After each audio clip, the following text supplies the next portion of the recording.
Abandi tubikozesa okuteekamu abaki embeera ku ddwaliro lya gavumenti e Ssekanyonyi Mityana erya Ssekanyonyi Health Center 4 teyeeyagaza ng'abalikulira balirambuza bannabyabufuzi ku mitendera egy'enjawulo ab'omu Ssekanyonyi n'emirimu egikolebwamu.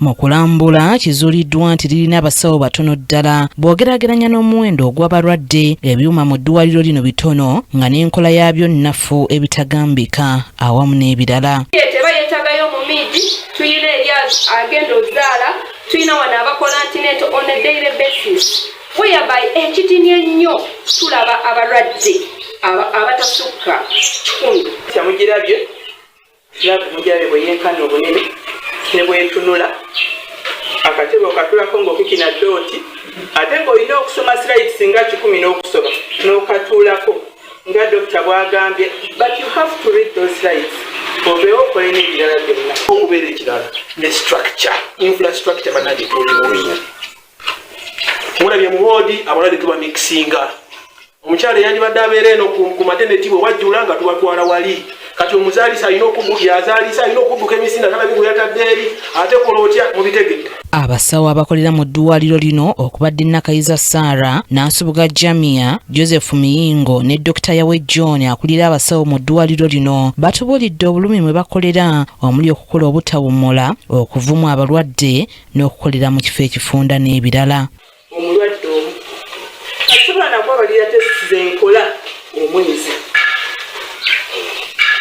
sisobola kwebalira tesiti zenkola omwezi naye nga n'abalwadde batuvuma abalwadde batuvumira ddala yimirira n'akuvuma bukyali bungi mulaabo abasawo bawulidde abaliyo ku OPD abasawo abananses abaliwo abasobola okuyambako nabo baki batono. Tulina okubeera ne bananses 8 tulina ba enrolled nanses si bananses abalala 8 ba enrolled naye tulinawo bana bokka abana bokka omu dokita yamuwa assignment ayambeko mu theater kuba ne theater teyina staff esobola kukolayo ebiseera ebisinga bwamugjawo olwo tusigaza baki batono.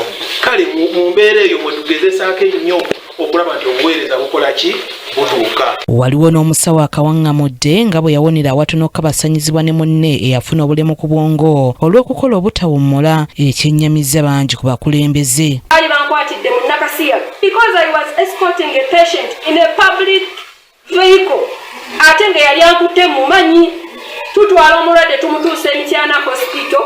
When I was coming back mu Nakasiya gaawo nga bwe mulabaawo in between amazima gakatula mugulu omusajja yanneefuulira nanekiro sawa 8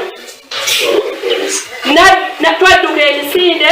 In fact I communicated to anyway there are certain things which are a bit crucial whereby watosobola kwogera. Atwala ebyobulamu mu disitulikiti y'e Mityana Vincent Kawooya alaze obweraliikirivu olw'embeera y'ebizimbe eby'eddwaliro lino omuli siiringi eyagala okugwamu, seminti awomuggose n'embeera y'ekifo omulongoosebwa etali mu mbeera nnungi.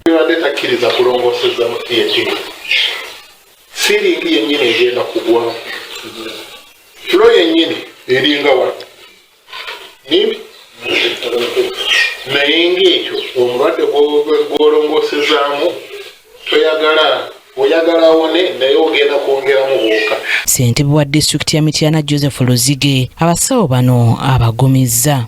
Ekyamazima mulina pressure ne mulina okukikkiriza tulina okuweereza service delivery gavumenti erina byerina okukola nga naffe abakulembeze tulina bye tulina okukola okulaba nti eddwaliro lino likola ki lijja ku muteeko. Kalyesuubula Francis yakusakidde eggulire lino ku KTV amalindirire.